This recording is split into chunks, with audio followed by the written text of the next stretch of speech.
Update muna nga tayo sa mundo ng basketball sa Gilas, Pilipinas sa 33rd SEA Games. Ang kupunan ng Thailand mukhang nagkamali ng binangga at pag-approve sa ating lineup sa Gilas, Pilipinas dahil lahing palaban at makikipagsabayan talaga para sa gold medal mamaya. Ngunit bago tayo magpatuloy, pakipindot naman ng like, subscribe at ang notification bell para updated ka sa susunod kong i-upload.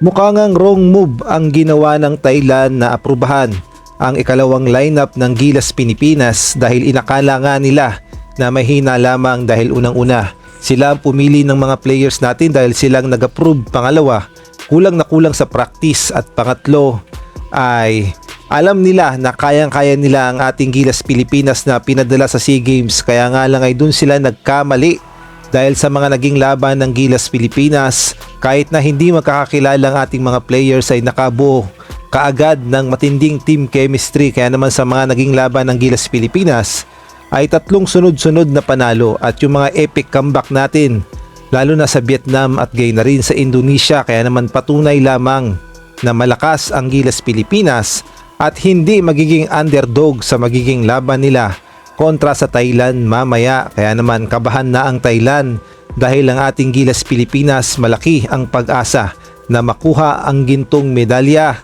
Kaya nga lang ay ang delikado ay baka gawing chapsoy at magkaroon ng matinding cooking show. Ngunit may paraan naman siguro si Coach Norman Black kung paano didiskartehan ang dirty tactics ng Thailand kung sakali mang gagamitin nila mamaya kontra sa Gilas, Pilipinas.